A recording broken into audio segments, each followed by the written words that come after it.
You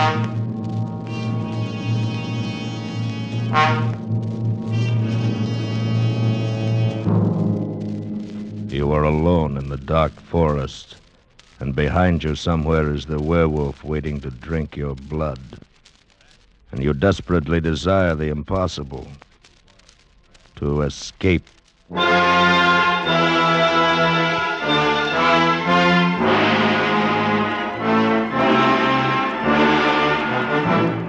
Escape, produced and directed by William N. Robeson, and carefully plotted to free you from the four walls of today for a half hour of high adventure.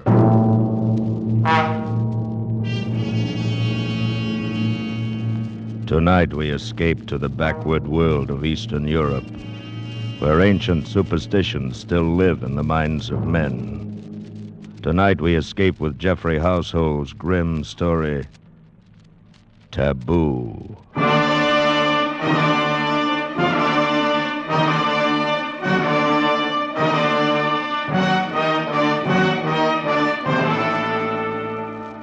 Among semi-civilized peoples, there has always been widespread belief in werewolves, those fantastic creatures supposedly able to turn from man or woman into wolf and back again at will.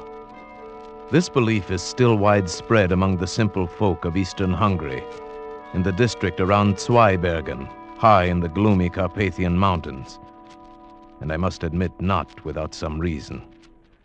Before the late war, I often spent my vacations in that area, drawn to the dark loneliness by the pool of my Slavic blood. It was the same with her, perhaps, and our kindred ancestry no doubt drew us together. Her name was Kira Vaughan, and she was there with her husband, a pleasant young Englishman. They were obviously much in love, and I felt almost like an intruder when I found myself the only other vacationer in the village. However, they made me welcome and invited me to dinner. It was an excellent dinner. Won't you have some more strawberries, Mr. Shirabiev? Huh? Thank you, no, Mrs. Vaughan. I've eaten far too much already. I cannot say when I've had so excellent a dinner. Thank you. I'm sure I shall get nothing like it at the inn. I should hate to have to stay at the inn. You see, Shirabiev, my wife is one of those delightful creatures who cannot stand to be shut in. She must run free, preferably in the woods, with her hair streaming in the wind. She's quite unusual. Indeed she is, my dear Vaughan. And you may count yourself most fortunate. Oh, I do. Where else should I find so good a cook? Oh, very true. I've never tasted venison quite like that tonight. Delightful. Thank you. Another of her little victories. She delights in outdoing the ordinary housewife. She disdains the village shop and gets her meat right off the hoof. Oh? You do your own hunting? Oh, dear, no. Not that. She's much too kind-hearted and loving a person for that. She's found a new source. The district game warden brings fresh venison to our door. Oh, it's not he, but his son. True, the game warden's slightly moronic son, who is, I'm sure, in love with her. Oh, that's ridiculous. Oh, not so. It's quite understandable. I'm beginning to fall in love with her myself. You see, my dear. Thank you, sir. Seriously, though, I can understand this wild desire to be free. This wish to, as you put it, run in the woods with the wind in your hair. It is some legacy of our Slavic blood, no doubt. Yours and mine and the game warden's moronic son. Somehow we feel at home in these dark forests. Oh, you too. Yes. And I don't. I confess it, I don't. There's something here that frightens me. Something strange and inhuman and taboo. Darling. I'll confess something, Shirabiev. I don't like Kira to go out into these forests alone. Maybe I'm afraid that someday this emotional impulse of hers will get the better of her and she'll just disappear. Like those two men last week. Oh? What was that? Have I missed some exciting happening? No, not really. Though you'd think so to hear the villagers talk. A fellow coming home through the woods after dark just disappeared. Probably got fed up with life here in the village and lit out for Budapest. And, what about the other one? Oh, yes. Well, a search party went out the next day to look for the fellow. When they got back, they found one of their party was missing. Evidently, he'd taken the opportunity to skip out, too. Is that what you really think? Well, why not, my dear? If those men had been done away with, it might have been by something supernatural. And there's no such thing. But might it not have been some wild animal? Oh, the bears around here are harmless and the wolves are not in pack. At any rate, there would have been some sign, some blood, track, something. There was nothing. They simply disappeared, vanished, skipped out. Richard, how can you be so callous? You see the paradox? My wife, who loves the woods, believes the fantastic tales of the villagers. I, who confess to finding the woods strange and frightening, do not believe them. Perhaps it is because you are frightened that you are afraid to believe them. What do the villagers say? Well, you know this district well enough. They're talking of werewolves and such tommy rot. Oh, it's utterly fantastic. Yes, to you, an Englishman, it would be. And it isn't to you? Fantastic, yes, I suppose, but perhaps Mrs. Vaughn and I, who feel at home in this forest, can understand and believe such fantasy a little more easily than you. Yes, I remember many times as a child, I dreamt of being an animal. I thought then that I would love it. The freedom of the forest. Exactly. That primitive instinct is so deep within us all. A heritage of some dim, distant past. In us Slavs, it lies closer to the surface. Takes very little to bring it to light. Yes, that is true. Well, you've placed my wife in a new life, Shuravyev. You'll have me suspecting her of changing into a wolf and running out to the forest to murder people. Oh, please, Vaughn. You take me too literally. And besides, it is a shame to spoil so delightful a dinner with so gloomy a conversation. Right. Shall we go into the living room? There's a cheerful fire in there. Oh, yes? What is it, Frida? Beg your pardon, sir, but a message just came from the village. Oh? What is it? They want you and Mr. Sharaviev to come down there now. They're organizing another search party. What? Yes. There's another man missing. Kira! Catch her, Sharaviev. She's fainted.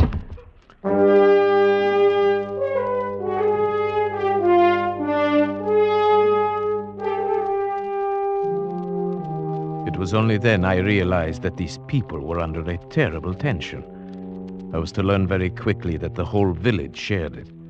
Every able-bodied man in the district was at the inn when we arrived. The magistrate explained the situation. The grocer. He went into the forest late this afternoon hoping to bag a blackcock for his supper. A little after dusk, a solitary shot was heard. That was 3 hours ago, and he has not returned. But only 3 hours? Isn't there a chance that he might still return? A chance, perhaps, but the other two did not. It will do no harm to search for him. We may still be in time to save his life.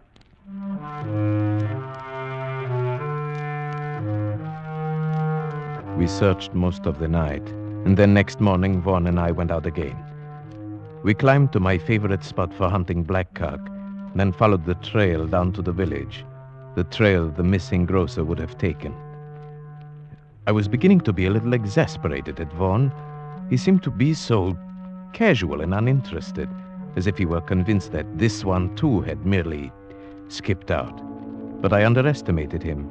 He was a skilled tracker, and suddenly he did show some interest. Wait a minute.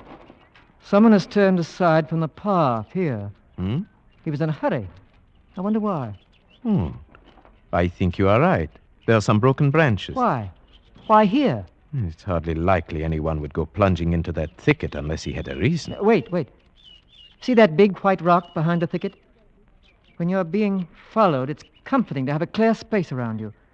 You'd feel safe up on top of that rock with a gun in your hands, if you got there in time. You may be right. Let's go up. Righto. We forced our way through the underbrush to the rock. It was 30 feet high on the downslope side, and a hot spring at the foot of it bubbled out of a cavity scarcely 2 feet wide.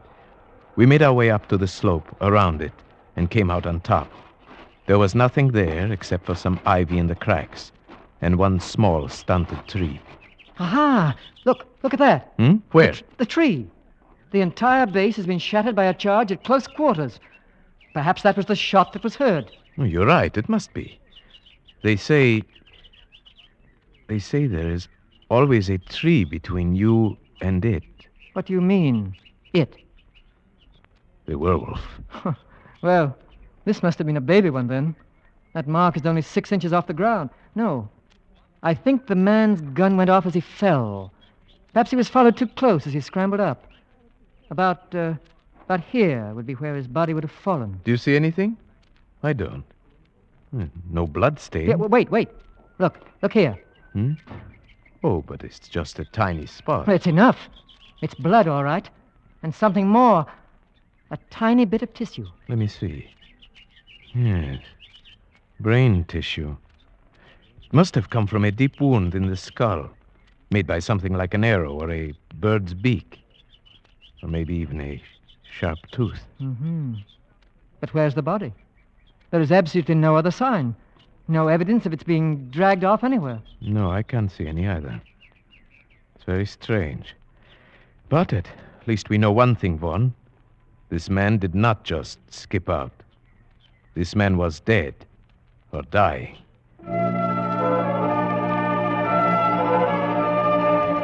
When we brought our information back, the excitement of the village mounted. The peasants crossed themselves, and at the inn, the old tales were being told. That's old Weiss, the game warden, talking now. And Josef Weiss, his son, beside him. The moronic son? Yes, the old man is a character, too. Listen. The biggest one my grandfather had seen, and it followed him in the forest. Time after time, he met it at twilight outside his cabin, and time after time, he fired at it point blank, but he couldn't hurt it. Then he pounded a silver penga and loaded his gun with it. One shot and the wolf disappeared. But next day, they found Heinrich the cobbler dying in his house with a beaten silver coin in his belly. Fools! You believe such stupid talk? Joseph! My grandfather used to tell the same story. Only when he told it, it happened to his grandfather. Anyone can see it didn't happen at all. Such things can't happen. Joseph, you call your father a liar? I do. Well, far from being a moron, Joseph seems to have more sense than the others. Perhaps. Joseph, you're not afraid of this werewolf, then, eh? I? No. Why not? The whole village is frightened. I'm used to walking alone in the woods at night. You've got to be a part of the forest, then you'll not be afraid of it. You do believe in werewolves, then, eh? I don't say a man can turn into a wolf, no. But I can understand why he'd want to. Your theory again, Sharavyev. Yes. I think I understand that too, Joseph. But what does it feel like? It feels as if the woods had got under your skin, and you want to walk wild and crouch at the knees. Yes. I think he's perfectly right. And you explain it by some primitive urge? Possibly. There may be many reasons. Physical hunger could be one. We sometimes forget that man was once a fleet-footed hunting animal with all the necessary instincts. Hunger? Yes, we all know about that. About what it can do to a man. I've been trapped in a cliff for 5 days, I know. None of you have suffered hunger as we did in the prison camp during the war. None of you knows what it is to eat. Joseph, let's not talk about it. He gets so upset remembering. Well, we'll have to go on searching for the body and for the werewolf. You'll not find it. Not until you arm yourselves with silver bullets. Perhaps it is gone now, whatever it is. The search parties may have frightened it away. It wasn't frightened by the first search party. It simply took one of them. Now it is still here. And it will strike again. You may be sure of that.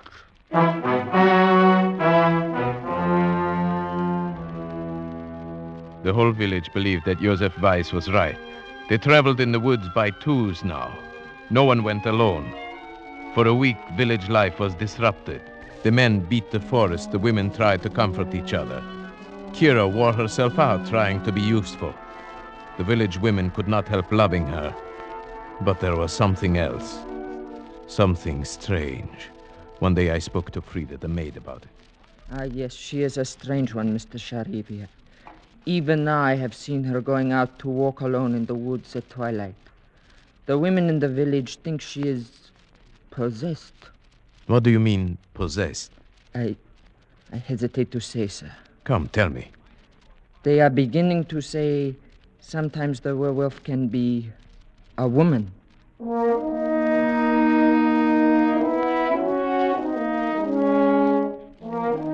At first, the suggestion seemed so ridiculous to me that I hesitated to speak of it. But then I decided to tell Vaughn before this rumor could reach Kira herself. He was naturally much upset. That settles it, Sharavev. We've got to do something. Something, yes, but what? There's only one thing we can do. Track down this supposed werewolf. But that's what we've been trying to do for a week. How can we It's really very simple. We'll offer him bait. Bait? Who will be this bait? You and I, Sharavyev. If you're game. Why, yes, of course I'm game. Good. But how? Are you going to tie me to a tree and watch out with a gun? That's about right. Only we needn't tie you up. And since it was my idea, you can have first turn with the gun. Are you a good shot? Right. This is no time for false modesty. Yes, I'm a good shot. Very well. It'll be night, and we'll have to shoot with only the moonlight. Where do we go? To the rock? Exactly. And the sooner the better. Tonight? Tonight. And say nothing, absolutely nothing, to anybody. Especially to Kira. I understand. This is between us. Either we win, or we simply disappear.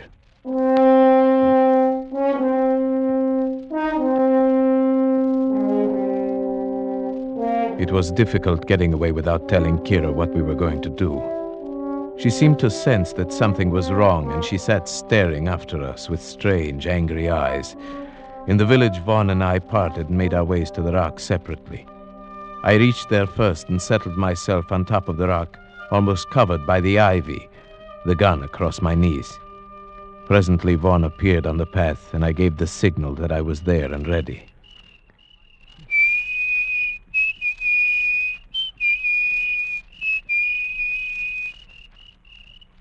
The trap was set. In the eerie stillness of the dark forest, we waited. Vaughn paced slowly on the path. I kept the gun sight trained a yard in back of him as he walked. Minutes passed in silence. Hours went by. Nothing happened. It was almost midnight, the end of our vigil. Vaughn waved his hand and started off down the trail. He would go fast in case he was followed, taking a shortcut down an old timber slide. He'd be in the village in 10 minutes. I was to follow presently. Then suddenly I got an intense feeling of dread. I was alone on the rock. My spine tingled, and then I heard a quick rustle in the ivy behind me. Something brushed my face. It was only a bird. A night bird had lit in the ivy and now swooshed past me and flew away. My nerves were still tingling when I got back to the village.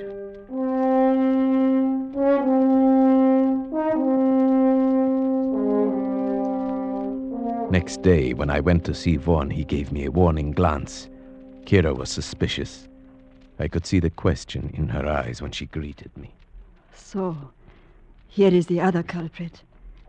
Which of you is most to blame for keeping such late hours? Why, I suppose to keep peace in the family. I should say it is I. No, you can't get him off that easily. I'm the only culprit, my dear. You see, I've never hunted deer at night. I asked Sharavyev to help me.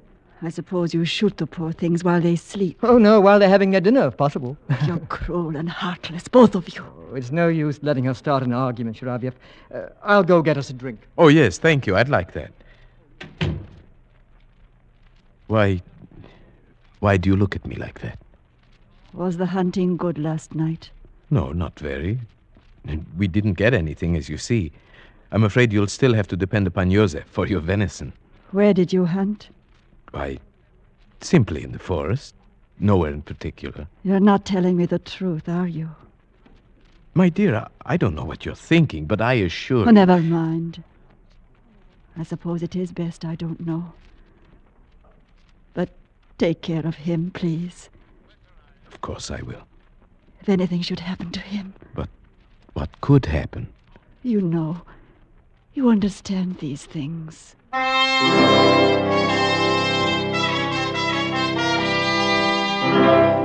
That night I was the bait, and I confess, walking there on the moonlit path, the dense undergrowth pressing close on both sides, the forest all around me, that I felt a strange terror. But nothing happened. Once a bear ambled across the path, paused, sniffed, and disappeared into the brush.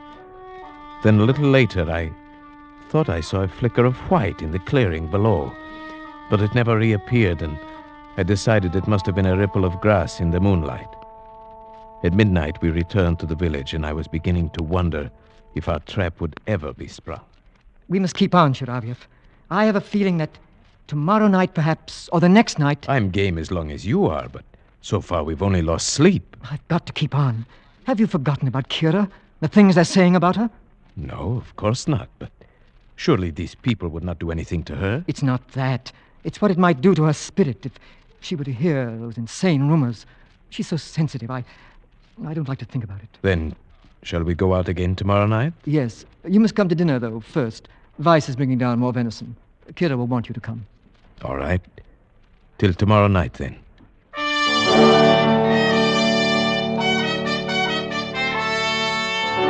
After dinner, we went out for our third night on the rock. Vaughn was the bait tonight, and I the watcher.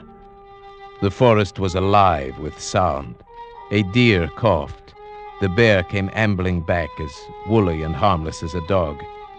I was watching him when suddenly he paused and sniffed the air, then disappeared into the trees.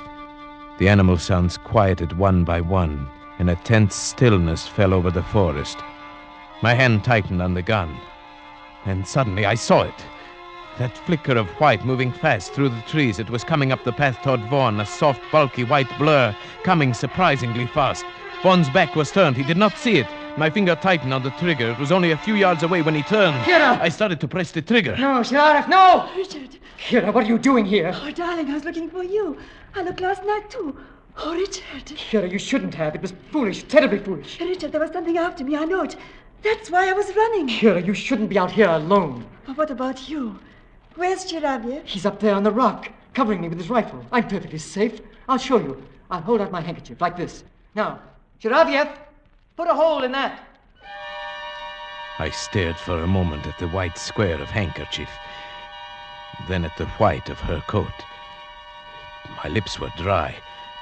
My finger felt numb on the trigger. Come on, Chiraviev, the handkerchief. Please, God, don't let me miss. There, you see, my dear? I'm perfectly safe. They went down the path together, and I followed after a moment. 100 yards from the timber slide, I knew I was being followed. Even before I heard something in the brush behind me, I stopped and turned around. It moved past me, cutting off my retreat. Now I stood alone in terror, but it was still in the brush. If only I could make the timber slide. I got down safely. I went straight to Vaughn. He came out of the house to talk to me. I told him what had happened. His reaction surprised me. Chiraviev, I'm sorry I had to leave you up there to face it alone, but I had to bring her down. Of course, I know that. And you must believe this. She never left me. We came down together, arm in arm. We came straight down. You must believe that. But of course, why should I think differently? Then you must realize, whoever it was up there in the brush following you, it couldn't have been Kira. Good heavens, Vaughn. Do you think I believe that preposterous story? Well, didn't you? Even up there on the rock, when you hesitated about firing at the handkerchief, didn't you believe it might be Kira? No. Why, no, of course not. But I did. Vaughn knew my thoughts almost better than I knew them myself. Yes, that was why my lips were dry and my finger numb when I pressed the trigger. I had refused to admit it even to myself. And now was I sure, even now. That night, Vaughn was excited. We're going to get it tonight. After last night, it'll be there waiting for us. Yes, I think you are right. But if you are, we wouldn't want anyone else to come walking in on us. It might cause confusion. Don't worry. Kira has promised to stay at home. She says we're doing our duty and she won't interfere. Do you think this is our duty? No. Neither do I. I never feel that anything I enjoy can be my duty. And now, I really enjoy this. Tonight, I'd like to be the bait. No, it's my turn. I won't give it up. Besides, if it's the revenge you want, you have the gun. That's so. All right, then. Tonight, you'll be the bait. That night, for the first time, I regretted ever getting into this mess. As I paced up and down the path, my nervousness grew. Tonight, it would surely come. I felt it. But would Vaughn shoot straight and quick enough? The hours went by. Clouds kept scudding over the moon, leaving me in deep darkness for minutes at a time. I was really beginning to be frightened. Then a fraction of a second before it happened, I knew it was coming. There was a hot breath on my neck, a crushing weight on my shoulder, something hard against my skull, and the crack of Vaughn's rifle. Vaughn! Sharavyev, are you all right? Yes, I think so. What was it? A man. I winged him. Come on. I'm going in after him. All right, I'm coming. Vaughn, where did he go? I can hardly believe it. But he went right into this hot spring under the rock. But there's hardly opening enough for a rabbit. He went under the water. Come on. Wait, Vaughn, I'm coming with you. We plunged into the spring, wriggling our way forward, not knowing what to expect. Vaughn held the rifle high above the water, but there wasn't room enough for our heads. We had to hold our breath and plunge forward. Luckily, it was only a few feet. I emerged and took a breath. Then I heard Vaughn fire. Got him. Where? Shine the flashlight. There, at the other side of the cave. Yes. Who would have thought there would be a cave here? Oh, that anyone could have gotten through that spring. It was a perfect hiding place. Yes, but it does him no good now. Turn him over. Let's see who our werewolf is. Yes. Why? It's Weiss. Joseph Weiss, the game warden's son. Well, why didn't we think of that? We all knew he was not quite sane. More than that, he almost told us. Remember, he said, I do not believe a man can turn himself into a wolf. But I know why he'd want to. Yes, and he described the feeling to walk wild and crouch at the knees. He knew that feeling. He knew it too well.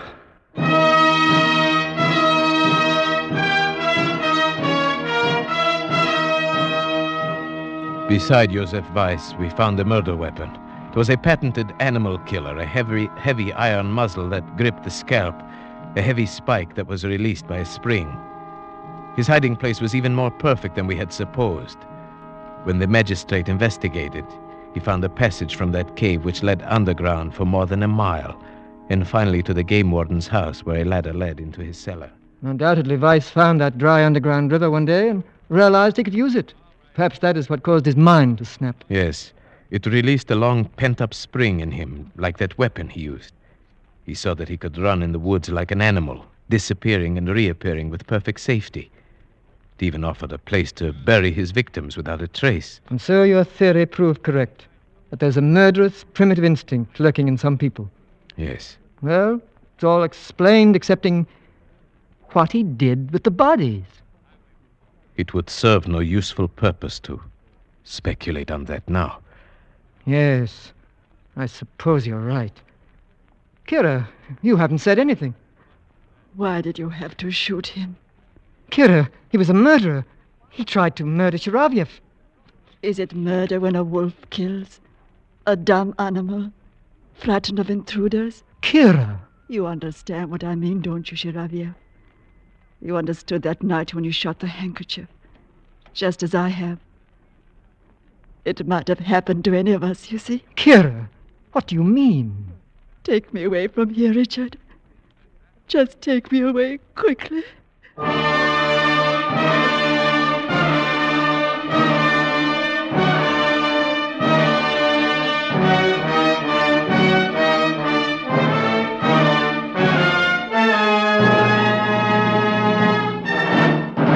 Escape is produced and directed by William N. Robeson, and tonight brought you Taboo by Jeffrey Household, adapted for radio by John Dunkel with Paul Frees as Sharavyev, Marta Mitrovich as Kira, and Morgan Farley as Vaughn. The special musical score was conceived and conducted by Cy Fure. Next week, you were standing on a bridge over Owl Creek with a noose around your neck. You have only a few seconds left to live.